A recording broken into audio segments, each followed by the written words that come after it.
नमस्कार विद्यार्थी मित्रांनो, आज आपण इयत्ता 9वी मध्ये गणित भाग 1 मधील 5वे प्रकरण दोन चलातील रेषीय समीकरणे मधील सराव संच क्रमांक 5.2 सोडून पाहणार आहोत.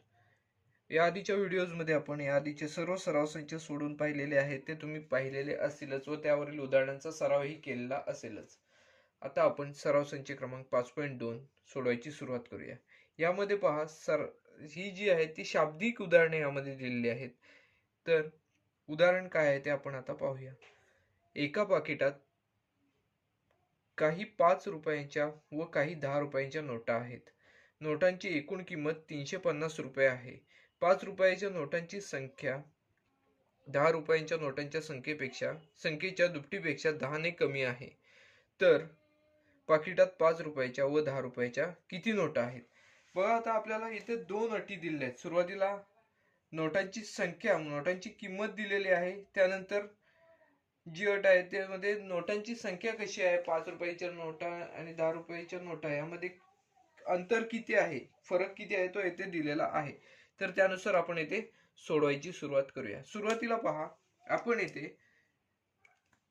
5 रुपयाच्या नोटांची संख्या जी आहे ती आपण इथे x आहे असं समजूया. 5 समजा 5 रुपयाच्या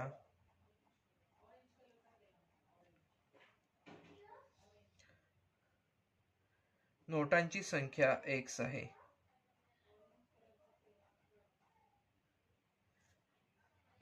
संख्या x आहे आणि 10 रुपयांच्या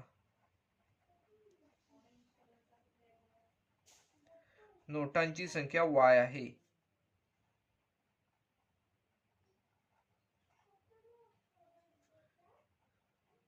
संख्या y आहे.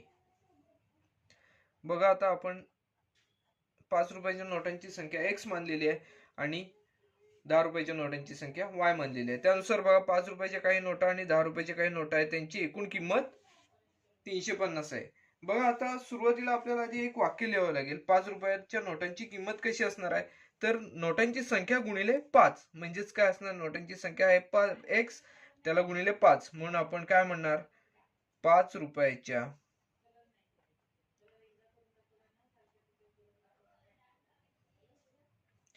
नोटांची किंमत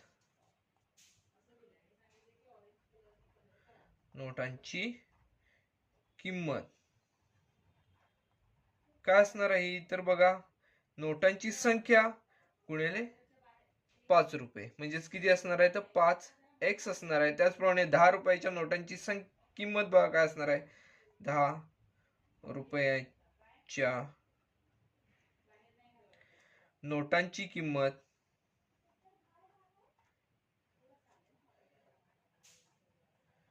बरोबर काय असणार आहे, तर 10x असणार आहे. नोटांची संख्या गुणिले 10 म्हणजे एवढी त्या नोटांची किंमत असणार आहे. मग आपल्याला बघा, पहिली अट काय दिलेली आहे, तर 5 रुपयाच्या काही नोटा आणि 10 रुपयाच्या काही नोटा आहेत, त्यांची एकूण किंमत 350 आहे. म्हणजेच आपल्याला काय म्हणता येईल येते, तर 5 रुपयाच्या नोटांची किंमत आपण येथे काय म्हणलेली आहे, 5x पहिल्या अटीनुसार किंवा दिलेल्या अटीनुसार किंवा पहिल्या अटीनुसार बघा, आपली काय पहिली अट दिलेली, तर 5x आणि 10x नाही, ते आपण 10y येणार आहे. बघा, आपण कारण ही जी नोटांची संख्या y मानलेली आहे त्यामुळे 10y येणार आहे. बघा, 5x अधिक 10y बरोबर 350 ही आपल्याला पहिल्या अटीनुसार आपल्याला समीकरण मिळेल. 5x अधिक 10y बरोबर 350 हे आपल्याला पहिले जे आहे ते समीकरण मिळालेले आहे. जर आपण समीकरणामध्ये पाहिले तर तिन्ही संख्या 5 ने विभाज्य संख्या आहेत. मग आपण 5 ने भागून पाहूया. 5x ला 5 ने भागले तर x शिल्लक राहील, 10y ला 5 ने भागले तर 2y राहील, 5 दुने 10 म्हणून. तर बघा, 5 7 35, 5 0 0 म्हणजेच इथे आपल्याला काय मिळत आहे, तर हे जे पहिले समीकरण आहे ते मिळत आहे x अधिक 2y बरोबर 70 हे आपल्याला मिळालेले आहे. बघा, हे समीकरण आपल्याला मिळालेले होते, पण ह्या संख्येला आपण तिन्ही संख्यांना आपण 5 ने भागले, आपल्याला मिळालेले जे समीकरण आहे ते हे मिळालेले आहे.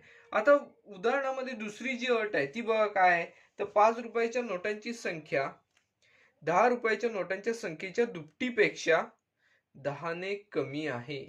5 रुपयाच्या नोटांची संख्या 10 रुपयाच्या नोटांच्या संख्येपेक्षा संख्येच्या दुपटीपेक्षा 10 ने कमी आहे. मग दुसऱ्या अटीनुसार आपल्याला दुसरे समीकरण करावे लागेल. बघा, दुसऱ्या अटीनुसार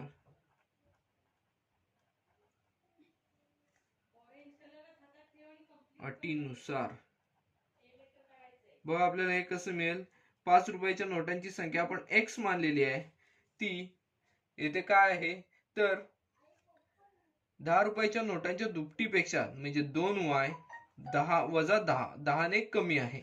म्हणजेच काय आपल्याला दुसरं समीकरण मिळालेलं आहे. बघा, दुसऱ्या अटीनुसार 5 रुपयाच्या नोटांची संख्या ही 10 रुपयाच्या नोटांच्या संख्येच्या दुपटीपेक्षा 5 रुपयाच्या नोटांची संख्या आपण x मानलेली आहे, म्हणून x हे 10 रुपयाच्या नोटांच्या दुपटीपेक्षा म्हणजे 2y वजा 10 ने कमी आहे, म्हणजेच वजा 10 अशा स्वरूपात हे आपल्याला दुसरे समीकरण मिळालेले आहे. आपण यामध्ये चलांची जी पदे आहेत ती एका बाजूला घेऊया आणि संख्या एका बाजूला ठेवूया, म्हणजे दुसरे समीकरण मिळेल. बघा, x वजा 2y बरोबर ऋण 10 अशा स्वरूपात आपल्याला दुसरे जे समीकरण आहे ते येथे मिळालेले आहे. बघा, समीकरण 1 आणि समीकरण 2 यांचा जर विचार केला तर यामध्ये आपल्याला 2y x दोन्ही पण आपल्या सगळ्या पद्धती समान दिसत आहेत. त्यामुळे आपण काय करूया, इथे सरळ बेरीज करूया. इथे 2y ला धन आहे, इथे 2y ला ऋण चिन्ह आहे, त्यामुळे 2y या पदाचा आपण इथे लोप करू शकतो. बघा, समीकरण 1 आणि 2 ची येथे आपण बेरीज करूया. समीकरण 1 व 2 ची बेरीज करून 1 व 2 ची बेरीज करून बघा, समीकरण 1 काय आहे तर बघा, x अधिक 2y बरोबर 70. x अधिक 2y बरोबर 70 आणि दुसरे जे समीकरण आहे ते x वजा 2y बरोबर ऋण 10. आता बेरीज आपण करणार आहोत, म्हणजे येथे आपल्याला 2y हे पद येथे लोप करता येऊ शकेल. बघा, बेरीज केली, अधिक केलं तर x अधिक x येथे 2x मिळेल. 2y मधून 2y गेले म्हणजे 2y हे पद येथे लोप होईल. 70 मधून 10 गेले येथे 60 शिल्लक राहतील. बघा, 2x बरोबर 60. मग x ची किंमत काढण्यासाठी आपल्याला 2 हे बरोबर चिन्हाच्या पलीकडे न्यावे लागतील, म्हणजे x बरोबर 2 इकडे गुणाकारासाठी बरोबर चिन्हाच्या पलीकडे जाऊन भागाकार क्रियेसाठी जाते. 60 भागिले 2 म्हणजेच x ची किंमत येथे आपल्याला मिळेल. 60 ला 2 ने भागले तर येथे आपल्याला 30 ही किंमत मिळेल, म्हणजेच x ची किंमत 30 आहे. x म्हणजे आपण काय म्हणलं होतं तर 5 च्या नोटांची संख्या. 5 च्या नोटांची संख्या किती आहे तर 30 आहे, यावरून आपण ठरवलेले आहे. आता बघा, एवढंच नाहीये तर आपल्याला यावरून 10 च्या नोटांची संख्या, 10 रुपयाच्या नोटांची पण संख्या काढायची आहे. त्यामुळे आपण काय करूया तर x बरोबर 30 ही किंमत समीकरण क्रमांक 1 मध्ये ठेवूया. x बरोबर 30 ही किंमत समीकरण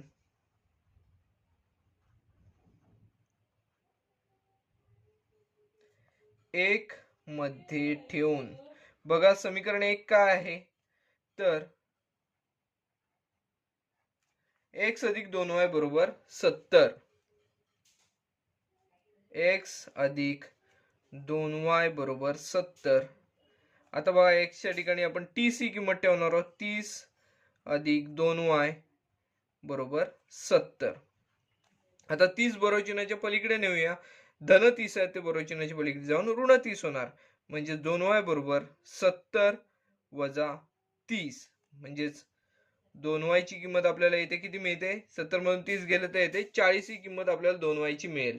मग आपल्याला y ची किंमत काढायची आहे, म्हणजे 2 हे y बरोबर गुणाकार क्रियेसाठी ते बरोबर चिन्हाच्या पलीकडे जाऊन भागाकार क्रियेला जाणार. 40 भागिले 2, यावरून y बरोबर 40 ला 2 ने भागले तर 20 ही किंमत येते आपल्याला मिळताना दिसून येईल. बघा, आपल्याला y ची किंमत मिळालेली आहे, x ची सुद्धा किंमत मिळालेली आहे. आपण x म्हणजेच काय समजलो होतो, 5 रुपयाच्या नोटांची संख्या, आणि y म्हणजेच काय तर 10 रुपयाच्या नोटांची संख्या हे आपण येथे समजलेलो होतो. मग आपण शेवटला हे वाक्य लिहूया. म्हणून 5 रुपयाच्या नोटांची संख्या 5 रुपयांच्या नोटांची संख्या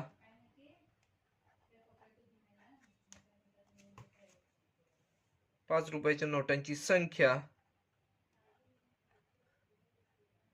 बरोबर 30 आहे. आणि आपल्याला येथे कशाची किंमत काढायची आहे, तर 10 रुपयाच्या नोटांची संख्या 20 आहे. 10 रुपयांच्या नोटांची संख्या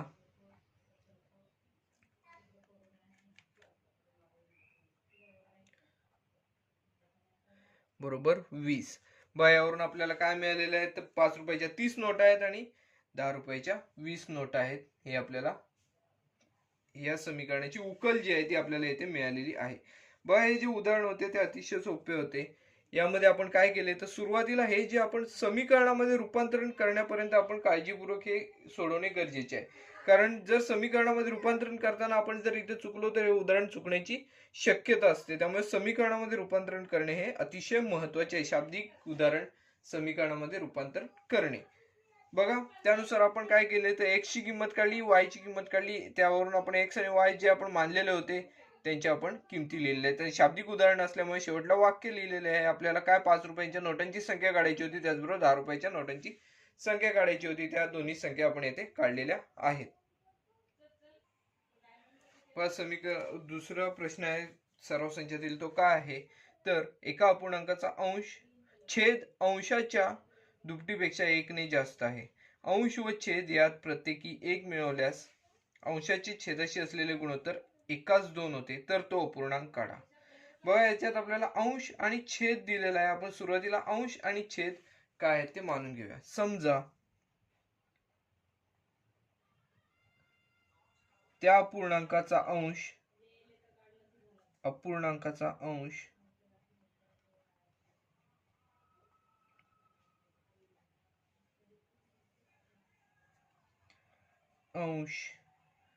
x आहे, x आणि छेद y आहे अशी आपण येथे समजूया. छेद y आहे. मग आता तो अपूर्णांक कसा असेल, म्हणून तो अपूर्णांक बरोबर, तो अपूर्णांक काय असणार आहे, तर x छेद y. तो अपूर्णांक बरोबर अंशस्थानी x आहे, छेदस्थानी y आहे, म्हणून x छेद y अशा स्वरूपात हा अपूर्णांक आपल्याला दिसून येईल. आता आपल्याला पहिली अट जी दिलेली आहे त्यानुसार आपण सोडवायची सुरुवात करूया. तर पहिल्या अटीनुसार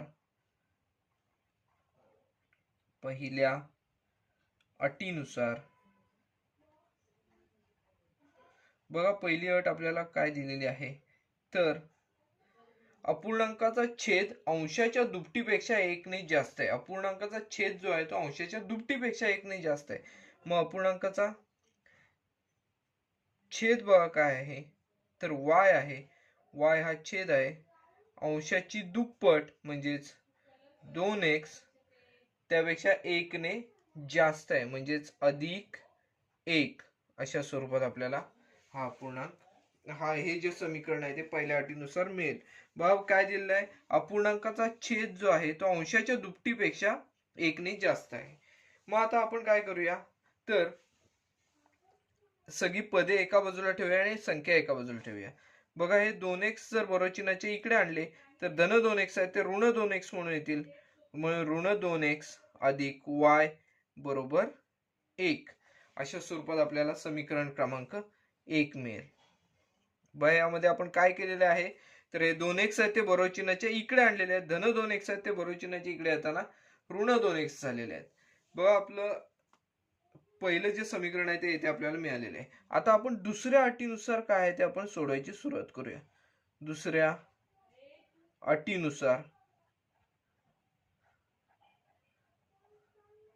बघा दुसरी अट येथे काय दिलेली आहे, तर बघा अंश व छेद यात प्रत्येकी 1 मिळवल्यास अंशाशी छेदाशी असलेले गुणोत्तर एकाच 2 होते. म्हणजेच बघा अंश आणि छेद याच्यात प्रत्येकी 1 मिळवलेला आहे. तो अपूर्णांक काय आहे, x छेद y आहे. मग त्यात आपण अंशात 1 मिळवूया आणि छेदात सुद्धा 1 मिळवूया. बघा अंश 1 आहे म्हणजे x अधिक 1 छेद y अधिक 1 बरोबर. हे जे गुणोत्तर आहे ते कसे होते, तर 1:2 म्हणजे 1/2 याच्या स्वरूपात होताना दिसून येते. आता आपण याचा तिरकस गुणाकार करून पाहूया, म्हणजेच ही सगळी पदे एक समोरासमोर येतील. बघा 2 ने आपण या पदाला गुणणार आहोत x अधिक 1 ला, म्हणजे 2 गुणिले कंसात x अधिक 1 बरोबर. या 1 ने या y अधिक 1 ला गुणणार आहोत, म्हणजे y अधिक 1 मध्ये काही फरक होणार नाही, कारण 1 ने गुणल्यावर काही फरक पडताना आपल्याला दिसणार नाही. बघा कंस सोडून बघूया. 2x अधिक 2 बरोबर 1 y अधिक 1 बघा y अधिक 1 अशा स्वरूपात दिसून येईल. आता y चे जे पद आहे ते बरोचिन्हाचे इकडे आणूया आणि हे 2 चे जे पद आहे ते बरोचिन्हाचे तिकडे नेऊया. बघा काय मिळेल आपल्याला, 2x y ला धन चिन्ह आहे ते वजा होईल, ऋण वजा y बरोबर 1 वजा 2. 2 बरोचिन्हाचे तिकडे गेल्यावर ऋण 2 होणार आहेत, म्हणजेच 2x वजा y बरोबर ऋण 1. 2x वजा y बरोबर ऋण 1 अशा स्वरूपात हे समीकरण आपल्याला मिळताना दिसून येईल. बघा 2x वजा y बरोबर ऋण 1 याला आपण समीकरण क्रमांक 2 दिलेला आहे. आता बघा समीकरण 1 पाहिले आणि समीकरण 2 पाहिले, तर याच्यात बघा 2x पहिल्या समीकरणामध्ये ऋण 2x आहेत, दुसऱ्या समीकरणामध्ये धन 2x आहेत. मग आपण काय करूया, तर समीकरण 1 आणि 2 ची बेरीज करूया, जेणेकरून आपल्याला 2x हे जे पद आहे त्याचा लोप करता येईल. बघा इथे आपल्याला जरा विचार केला तर बेरीज किंवा वजाबाकी केली तरी इथे सगळीच पदे एकमेकांना कॅन्सल होताना दिसून येतील. म्हणजेच बघा 2x बेरीज केली तर ऋण 2x धन 2x हे एकमेकांना कॅन्सल होतील, त्याचबरोबर धन y ऋण y हे सुद्धा एकमेकांना कॅन्सल होतील. म्हणजे समीकरणामध्ये आपण चिन्ह जर बदलली तर कशा स्वरूपात होतील, बघा आहे त्याच्या विरुद्ध चिन्ह घेतली तर बघा कसं समीकरण होईल, ऋण 2x आता हे अधिक y बरोबर 1 हे समीकरण आपल्याला मिळेल. आणि पहिलं समीकरण आणि हे जे समीकरण आपण पाहिले, दुसऱ्या समीकरणाऐवजी आपण हे तयार केलेले हे जे समीकरण आहे ते जर पाहिले तर दोन्ही समीकरणे समान आहेत. म्हणजेच आपल्याला यावरून काय म्हणता येऊ शकतं, तर समीकरण 1 आपण ह्याला 2 नंबर न देता ह्याला क्रमांक 2 देऊया.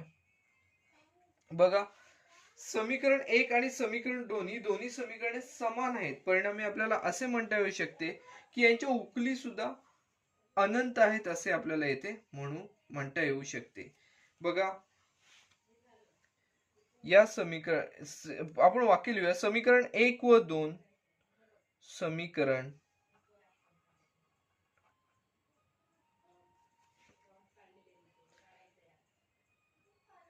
1 व 2 समान आहेत.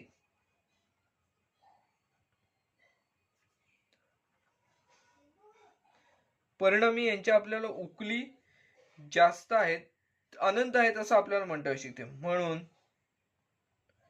यांच्या उकली अनंत आहेत, अनंत आहेत असे आपण येथे म्हणू शकतो. बघा आता हे दोन आपण यावरून आपण काय करूया, तर साधारणपणे 1-2 उकली यांच्या काढून पाहूया. बघा हे जे समीकरण आहे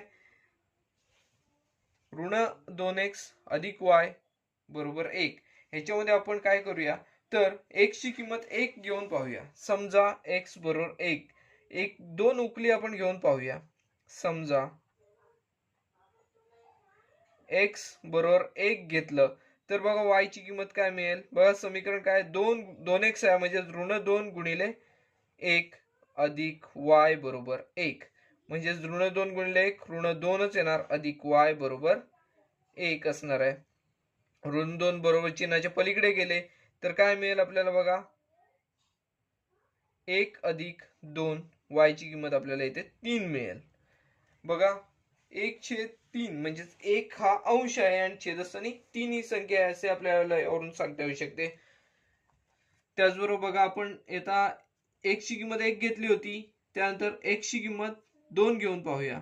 x बरोबर 2 त्यानुसार आपल्याला याची उकल काय म्हणता येईल तर ऋण 2x म्हणजे ऋण 2 गुणिले 2 अधिक y बरोबर 1. मग ऋण 2 गुणिले 2 ऋण 4 अधिक y बरोबर 1 म्हणजेच y बरोबर 1 अधिक 4 म्हणजेच y बरोबर बघा 1 अधिक 4 किती 5. बघा आपण जर पहिल्यामध्ये काय घेतलेलं आहे x ची किंमत 1 घेतली तर y ची किंमत 3 मिळते म्हणजेच काय हा तो अपूर्णांक कसा मिळेल म्हणून आपण इथे मध्येच लिहूया म्हणून तो अपूर्णांक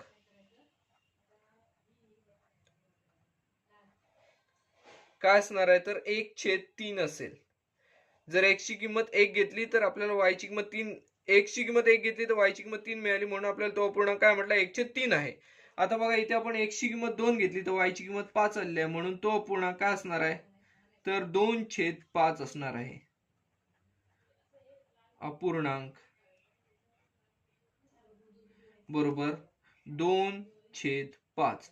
अशाच प्रकारे आपण जर पुढे x ची किंमत 3 घेतली x ची किंमत 4 घेतली जसं जसं आपण x ची किंमत बदलत जाऊ तसा तो अपूर्णांक जो आहे तो बदलत जाताना आपल्याला दिसून येईल. म्हणजे ज्याची आपल्याला अनंत उकली आहे तसं यावरून सांगता येऊ शकतं. बघा हे जे उदाहरण होते ते सुद्धा आपले पूर्णपणे सोडून झालेले आहे. यामध्ये आपण काय केले तर x हा अंश मानला y या छेद मानला त्यानुसार सोडवत गेल्यानंतर आपल्याला तो अपूर्णांक दोन्ही जी समीकरणे मिळाली ती दोन्ही समीकरणे समान मिळालेली आहेत. परिणामी आपल्याला असे म्हणता येऊ शकते की त्यांच्या उकली अनंत आहेत. समान समीकरणे असल्यामुळे आपल्याला त्यांच्या पर्टिक्युलर किमती अशा काढता येऊ शकत नाही. त्यामुळे आपण x ची किंमत समजा x ची किंमत 1 घेतली तर आपल्याला तो अपूर्णांक कसा मिळेल 1/3 मिळेल. ह्या अटींची पूर्तता करणारा तो अपूर्णांक 1/3 मिळेल. 2 घेतली 3 घेतली x ची जशी जशी किंमत घेऊ तशी अशी आपल्याला y ची किंमत मिळेल आणि तो अपूर्णांक आपल्याला वेगवेगळा दिसून येईल. आपले हे जे उदाहरण आहे ते सुद्धा पूर्णपणे सोडून झालेले आहे. पुढील उदाहरण जे तिसरे उदाहरण आहे ते बघा काय आहे. प्रियांका व दीपिका यांच्या वयांची बेरीज 34 वर्षे आहे. प्रियांका दीपिकापेक्षा 6 वर्षांनी मोठी आहे तर त्यांची वये काढा. अशा स्वरूपात हा प्रश्न आहे. तर आता हा प्रश्न जो आहे तो आपण सोडवायची सुरुवात करूया. यामध्ये बघा आपण सुरुवातीला प्रियांकाचे वय x मानूया आणि दीपिकाचे वय y मानूया आणि समीकरणे तयार करून सोडवण्याची सुरुवात करूया. समजा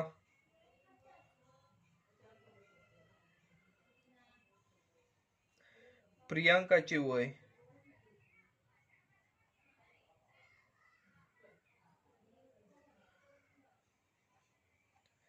बरोबर x वर्षे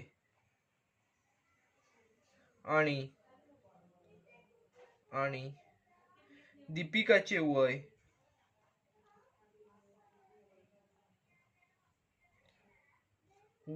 बरोबर y वर्षे. बघा आता आपल्याला प्रियांकाचे वय व दीपिकाचे वय आपण मानून घेतलेले आहे.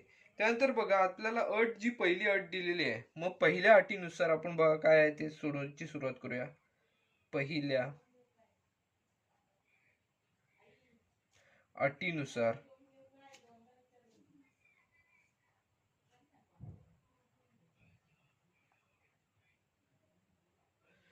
पहिल्या अटीनुसार काय आपल्याला म्हणता येऊ शकते तर प्रियांका आणि दीपिका यांच्या वयाची बेरीज 34 वर्षे आहे. मग x आणि y यांची बेरीज काय असणार आहे तर 34 वर्षे. x अधिक y बरोबर 34. बस प्रियांकाचे वय आणि दीपिकाचे वय यांची बेरीज 34 आहे म्हटल्यावर आपण याला विधान क्रमांक 1 देणार आहोत. बघा प्रियांकाचे वय आणि दीपिकाच्या वयाची बेरीज 34 काढलेली आहे पहिल्या अटीनुसार. आता दुसऱ्या अटीनुसार दुसरे समीकरण आपण तयार करूया. दुसऱ्या अटीनुसार बघा येथे दुसरी अट काय दिलेली आहे तर प्रियांका ही दीपिकापेक्षा 6 वर्षांनी मोठी आहे. म्हणजेच प्रियांका मोठी आहे दीपिका लहान आहे आणि त्यांच्यामधील अंतर जे आहे ते 6 वर्षे आहे. मग आता आपण ते पण समीकरणाच्या स्वरूपात मांडूया. प्रियांकाचे वय x वर्षे त्यामधून दीपिकाचे वय आपण जर y वर्षे वजा केले प्रियांकाच्या वयामधून आपण जर दीपिकाचे वय येते वजा केले तर आपल्याला येथे काय मिळणार आहे तर 6 मिळणार आहेत. व प्रियांकाच्या वयातून दीपिकाचे वय वजा केले तर आपल्याला येथे 6 मिळणार आहेत कारण यांच्या दोघांमधील वयांमधील अंतर जे आहे ते 6 वर्षांचे आहे. आपण याला विधान क्रमांक 2 दिलेला आहे. समीकरण क्रमांक 2. आता समीकरण 1 बघा काय x अधिक y बरोबर 34 आणि समीकरण 2 जे आहे ते x वजा y बरोबर 6. मग आता आपण काय करूया, समीकरण 1 आणि 2 ची बेरीज करूया, म्हणजे y या पदाचा इथे आपल्याला लोप करता येऊ शकतो. मग समीकरण 1 व 2 ची बेरीज करू. समीकरण 1 व 2 ची बेरीज करू.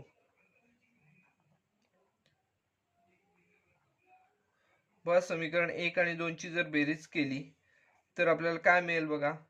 समीकरण क्रमांक 1 आहे x अधिक y बरोबर 34 आणि समीकरण क्रमांक 2 आहे x वजा y बरोबर 6. आता याची आपण बेरीज करणार आहोत. बघा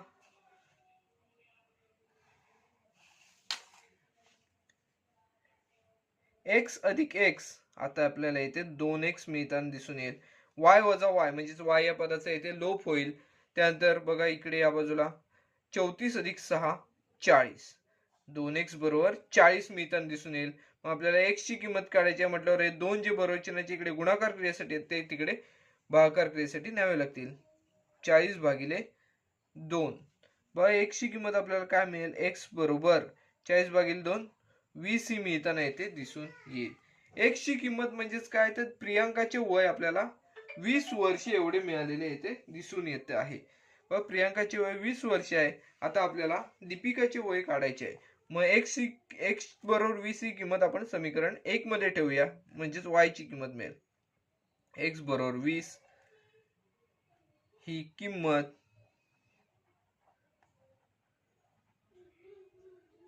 समीकरण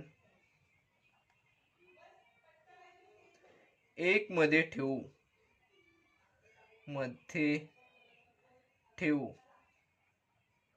बघा समीकरण 1 काय आहे, ते x अधिक y बरोबर 34. x अधिक y बरोबर 34 आहे. x ची किंमत आपल्याला 20 मिळालेली आहे, म्हणजे 20 अधिक y बरोबर 34. आता 20 बरोबर चिन्हाच्या पलीकडे नेले तर आपल्याला y ची किंमत मिळेल, म्हणजे y बरोबर 34 वजा 20. हे धन 20 आहे ते बरोबर चिन्हाच्या पलीकडे जाऊन ऋण 20 होणार आहेत. म्हणजेच बघा y बरोबर 34 मधून 20 गेले तर येथे आपल्याला 14 ही किंमत मिळताना दिसून येईल. म्हणजेच आपल्याला इथे दीपिकाचे वय काय मिळाले, किती मिळालेले आहे, तर 14 वर्षे. बा प्रियांकाचे वय 20 वर्ष मिळाले आणि दीपिकाचे वय 14 वर्ष मिळाले. म्हणून आपण शेवटला हे वाक्य लिहिणार आहोत. म्हणून प्रियांकाचे वय बरोबर 20 वर्षे आणि दुसरी आहे दीपिकाचे वय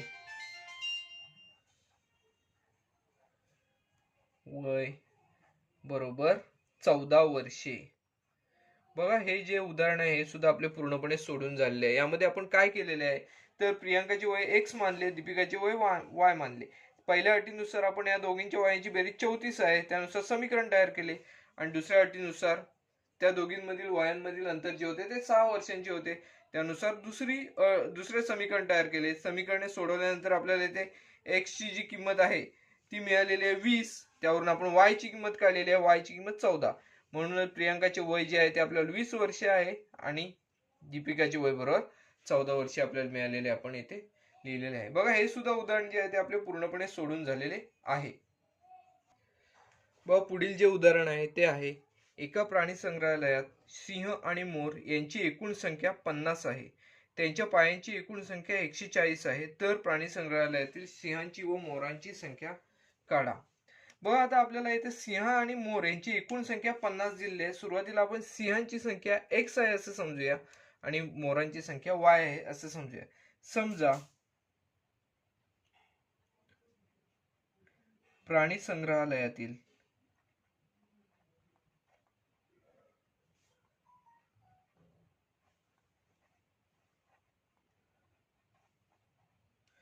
मोरांची संख्या, सिंहांची संख्या सुरुवातीला आहे, सिंहांची संख्या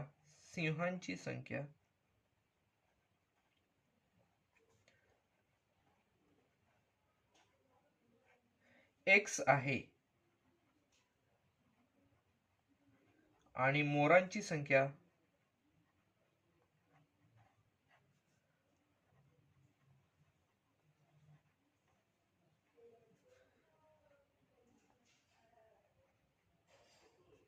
वाय आहे. बघा आपण येथे आता काय म्हटलेलं आहे, तर सिंहांची संख्या आपण एक्स आहे असं समजलेलो आहोत आणि मोरांची संख्या वाय आहे असं समजलेलो आहोत. मग त्यानुसार पहिली जी अट दिलेली आहे त्या पहिल्या अटीनुसार आपण काय करणार, तर एक्स आणि वाय यांची बेरीज जी आहे, म्हणजे सिंहांची संख्या आणि मोरांची संख्या यांची बेरीज किती किती असणार आहे, तर 50 असणार आहे. ते आपण पहिल्या अटीनुसार लिहूया. पहिल्या अटीनुसार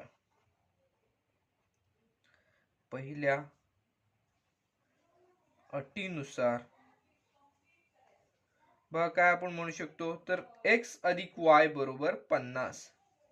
एक्स अधिक वाय बरोबर 50 हे आपण पहिल्या अटीनुसार म्हणू शकतो आणि ह्याला आपण विधान क्रमांक 1 देऊया.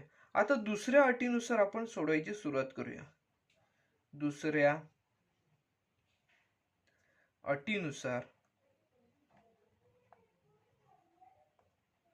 बघा दुसरी अट काय आहे, तर त्यांच्या पायांची एकूण संख्या 140 आहे. आता बघा पायांची एकूण संख्या, इथे आपल्याला विचारपूर्वक हे समीकरण तयार करावं लागणार आहे.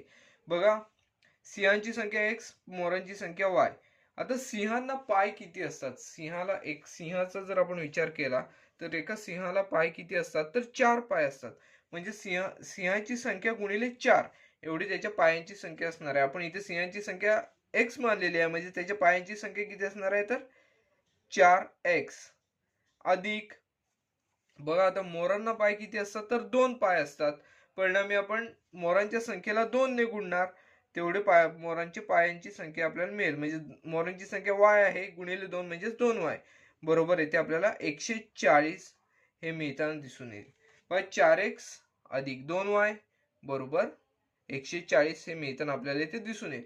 परिणामी जर आपण येथे विचार केला तर या तिन्ही संख्या ज्या आहेत त्या 2 ने विभाज्य संख्या आहेत. जर आपण या तिन्ही संख्यांना 2 ने भागले तर काय मिळेल बघा, 4 ला 2 ने भागले तर इथे 2 मिळेल, म्हणजे 2x अधिक 2y ला 2 ने भागले तर इथे y मिळेल फक्त, म्हणजे 2x अधिक y बरोबर 140 ला 2 ने भागले तर इथे 70 मिळेल. आपण ह्याला विधान क्रमांक 2 देऊया. आता विधान 1 आणि विधान 2 यामध्ये y हे पद आपल्याला दोन्ही ठिकाणी दिसत आहे. बघा y ला दोन्ही ठिकाणी धन धन चिन्ह आहे.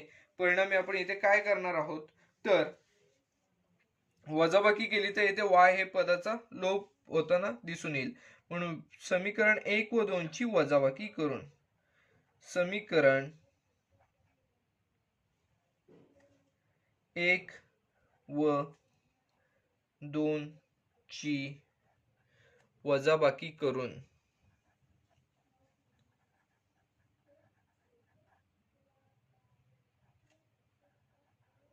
बघा वजाबाकी जर केली तर आपल्याला इथे काय मिळेल बघा, पहिले समीकरण x अधिक y बरोबर 50 आणि दुसरे समीकरण आहे 2x अधिक y बरोबर 70. अशा स्वरूपात दोन समीकरणे आहेत. आपण येथे आता वजाबाकी करणार आहोत.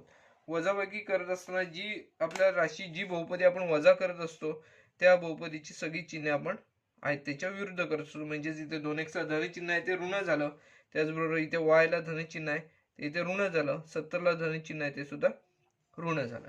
बघा x वजा 2x इथे ऋण x मिळतील आपल्याला, y वजा y म्हणजे y या पदाचा इथे लोप होताना दिसून येईल बरोबर.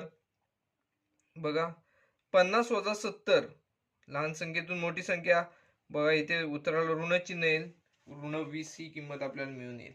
बघा x ची किंमत आपल्याला इथे किती मिळालेली आहे, तर x बरोबर 20 ही किंमत मिळालेली आहे. x म्हणजेच आपण इथे काय म्हटलेले आहे, तर सिंहांची संख्या, म्हणजेच प्राणी संग्रहालयात एकूण सिंह किती आहेत, तर 20 सिंह आहेत असं आपण इथे म्हणू शकतो. मग आता x ची किंमत मिळाली, आपल्याला y ची किंमत काढायची आहे.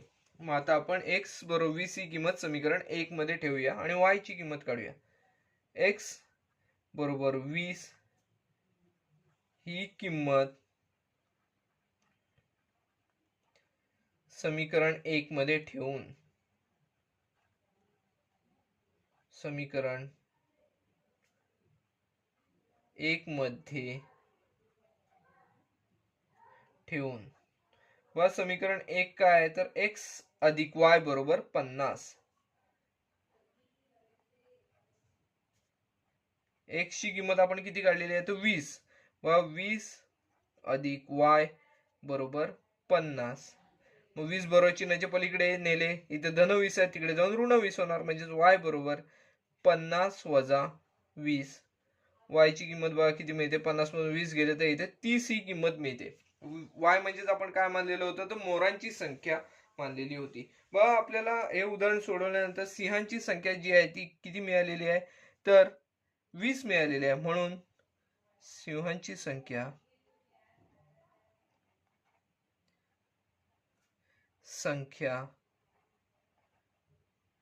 बरोबर 20 आणि मोरांची संख्या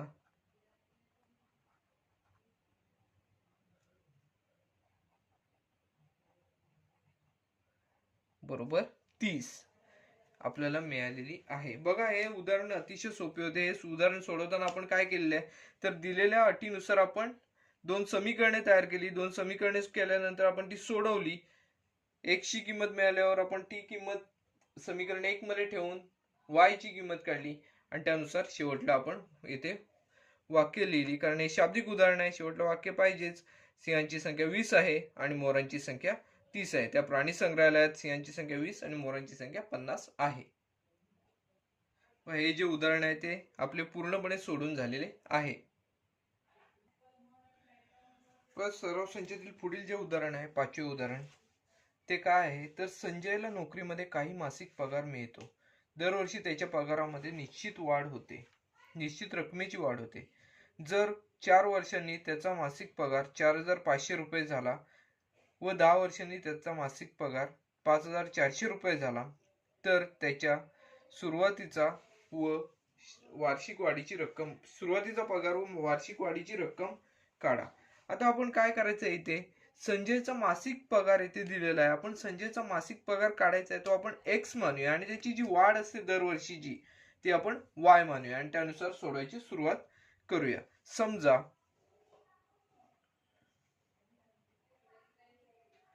संजयचा मासिक पगार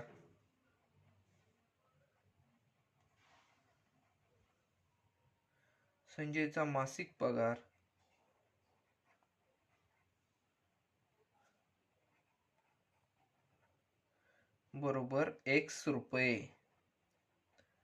आणि दरवर्षी पगारामध्ये जी वाढ होते आणि दरवर्षी पगारामध्ये होणारी वाढ, दरवर्षी पगारामध्ये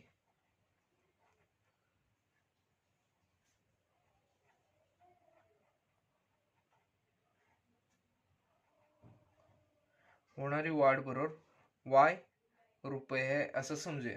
बघा इथे आपल्याला काय दिलं, दरवर्षी त्याच्या पगारामध्ये निश्चित वाढ होते. जर 4 वर्षांनी त्याचा मासिक पगार 4500 रुपये झाला. बघा 4 वर्षांनी बघा दरवर्षी y रुपयाने वाढते, तर 4 वर्षानंतर त्याची वाढ किती असणार आहे, म्हणून 4 वर्षानंतर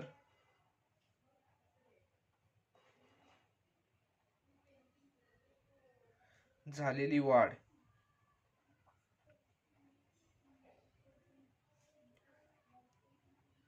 बघा किती आहे, ही एका वर्षात y रुपये, तर मग 4 वर्षात किती असणार आहे, तर 4y रुपये एवढी वाढ झालेली असणार आहे संजयच्या पगारामध्ये.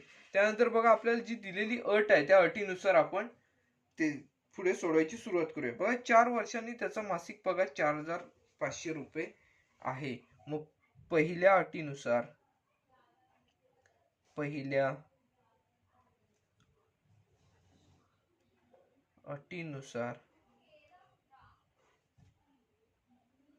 बघा काय म्हणता येईल, तर त्याचा पगार आणि त्याच्यात झालेली वाढ मिळून एकूण किती आहे, तर 4500 रुपये एवढा त्याचा 4 वर्षांनी झालेला पगार आहे. म्हणजेच काय येणार, तर x आणि त्यामध्ये झालेली वाढ किती, 4y. x अधिक 4y बरोबर किती झालेले आहेत एकूण, तर 4500 एवढी ते 4 वर्षानंतरची त्याचा पगार आहे. बघा आपल्याला हे जे समीकरण मिळाले त्याला आपण समीकरण क्रमांक 1 दिलेलं आहे. त्याचबरोबर बघा दुसरी अट काय दिलेली आहे, त्यानुसार आपण दुसरे समीकरण करूया. दुसऱ्या अटीनुसार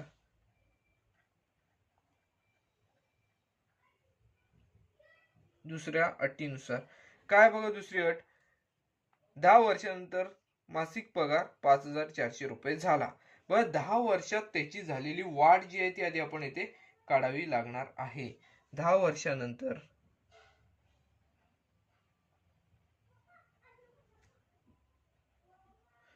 पगारात झालेली वाढ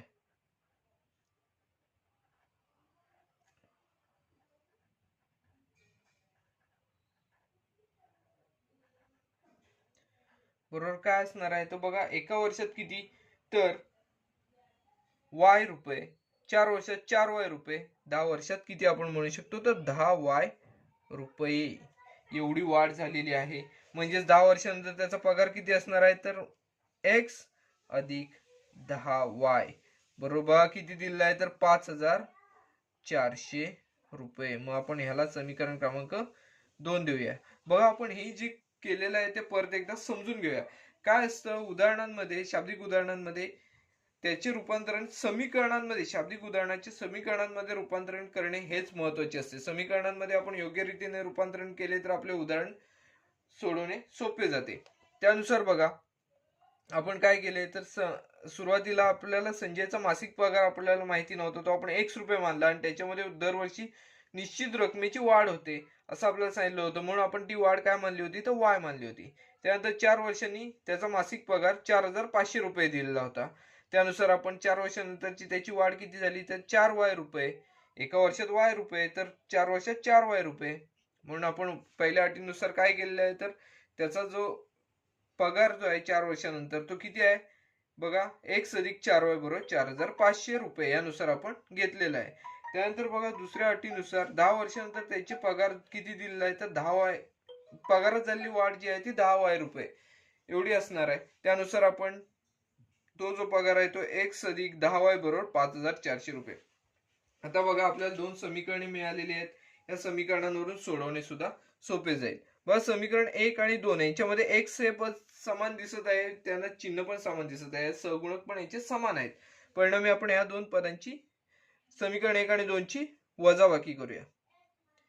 समीकरण 1 व 2 ची वजाबाकी करून 1 व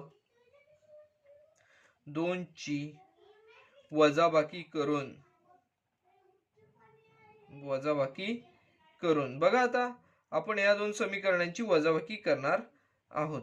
बघा पहिले समीकरण काय आहे तर एक्स अधिक 4y बरोबर 4,500 आणि दुसरे समीकरण काय आहे तर एक्स अधिक 10y बरोबर 5,400. आता यांची वजाबाकी करणार आहोत. वजाबाकी करत असताना आपण या आधीच्या उदाहरणांमध्ये सुद्धा पाहिलेले आहे, दुसरे जे समीकरण असते त्याची जी चिन्ह आहेत ती सगळी आहेत त्याच्यापेक्षा विरुद्ध चिन्ह होतात. वजाबाकी झाल्यावर इथलं एक्स धनचिन्ह ऋण होईल, इथलं 10yचं धनचिन्ह ऋण होणार, त्याचबरोबर 5,400चं धनचिन्ह सुद्धा ऋण होणार. बघा एक्स मधून एक्स गेले म्हणजे एक्स या पदाचा लोप झालेला आहे इथे दिसून येईल. एक्स या पदाचा इथे लोप झालेला आहे. 4y वजा 10y उत्तराला इथे ऋण चिन्ह येणार, कारण 10y मोठे आहे त्याला ऋण चिन्ह आहे. बघा 10 मधून 4 गेले तर इथे 6 राहतात. 6y बरोबर बघा 4,500 वजा 5,400. इथे सुद्धा लहान संख्येतून मोठी संख्या वजा करायची आहे, उत्तराला ऋण चिन्ह. बघा 5,400 मधून 4,500 गेले तर इथे आपल्याला 900 ही किंमत मिळताना दिसून येईल. बघा 900 6y बरोबर ऋण 6y बरोबर ऋण 900. मग आपण काय करूया, ऋण 6 आहे ते बरोबर चिन्हाच्या पलीकडे नेऊया. ऋण 6 आहे y बरोबर गुणाकारासाठी आहे, ते बरोबर चिन्हाच्या पलीकडे भागाकार क्रियेसाठी जाणार. म्हणजे y बरोबर ऋण 900 भागिले ऋण 6. बघा दोन्हीला पण ऋण ऋण चिन्ह असल्यामुळे भागाकार जो येणार आहे तो धन संख्या येणार आहे. म्हणजेच y बरोबर बघा आपण 900 ला 6 ने भागले तर आपल्याला इथे 150 मिळताना दिसून येतील. व y ची किंमत येते 150 मिळालेली आहे. y म्हणजेच काय आपण म्हणलेले आहे तर दरवर्षी होणारी वाढ जी आहे ती 150 रुपयांची असणार आहे. त्यानंतर अजून बघा आपल्याला x ची किंमत काढायची आहे. मग आपण y बरोबर 150 ही किंमत समीकरण 1 मध्ये ठेवूया आणि x ची किंमत काढूया. आता y बरोबर 150 ही किंमत समीकरण 1 मध्ये ठेवून समीकरण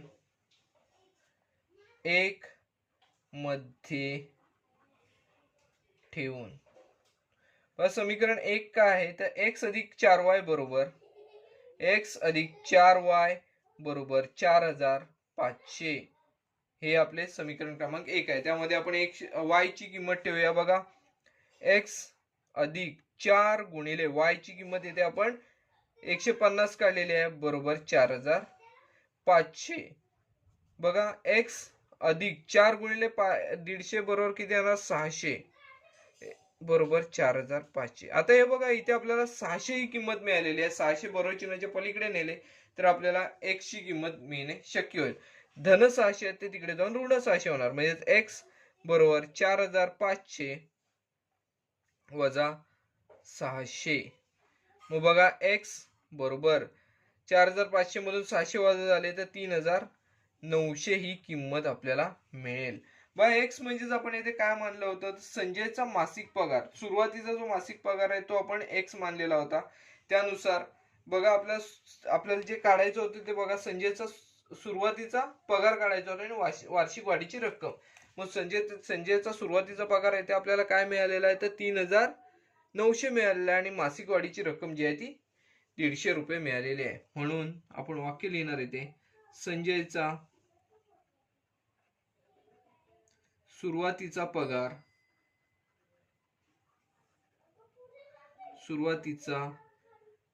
बरोबर 3900 रुपये आणि मासिक वाढीची रक्कम वार्षिक वाढीची रक्कम जी आहे ती काय आहे तर 150 रुपये आणि वार्षिक वाढीची रक्कम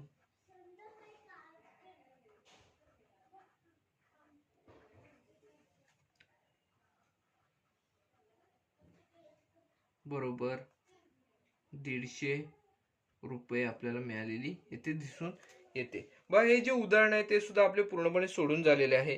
बघा यामध्ये आपण काय काय केलेले आहे ते सुरुवातीपासून अभ्यासूया. बघा आपल्याला यामध्ये काय दिलं होतं संजयचा मासिक पगार दिला होता. मासिक पगार आहे काही असे सांगितले होते आणि त्यामध्ये ठराविक रक्कम ही दरवर्षी वाढत जाते अशा स्वरूपात दिलेले होते. त्यानुसार आपल्याला 4 वर्षानंतरचा पगार 4500 रुपये दिलेला होता आणि 5400 10 वर्षानंतरचा पगार दिलेला होता. त्यानुसार आपण काय केलं संजयचा सुरुवातीचा मासिक पगार जो आहे तो आपण x मानला आणि दरवर्षी जी होणारी वाढ आहे ती y मानलेली आहे. त्यानंतर 4 वर्षामुळे मध्ये जी झालेली वाढ आहे ती आपण 4y घेतली. त्यानुसार पहिल्या अटीवरून बघा आपण हे जे समीकरण आहे ते येथे बनवले. दुसऱ्या अटीनुसार आपण दुसरे समीकरण बनवले.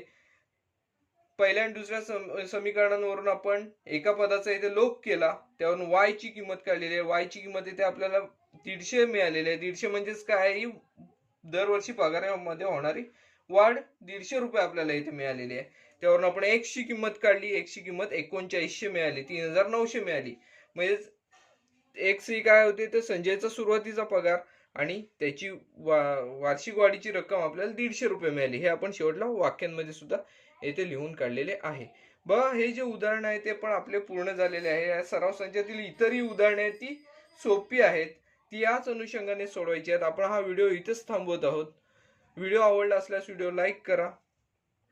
व्हिडिओ जास्तीत जास्त शेअर करा जेणेकरून सर्व विद्यार्थ्यांना बऱ्याच विद्यार्थ्यांना या व्हिडिओचा फायदा घेता येईल. चॅनल सबस्क्राईब करायला विसरू नका. धन्यवाद.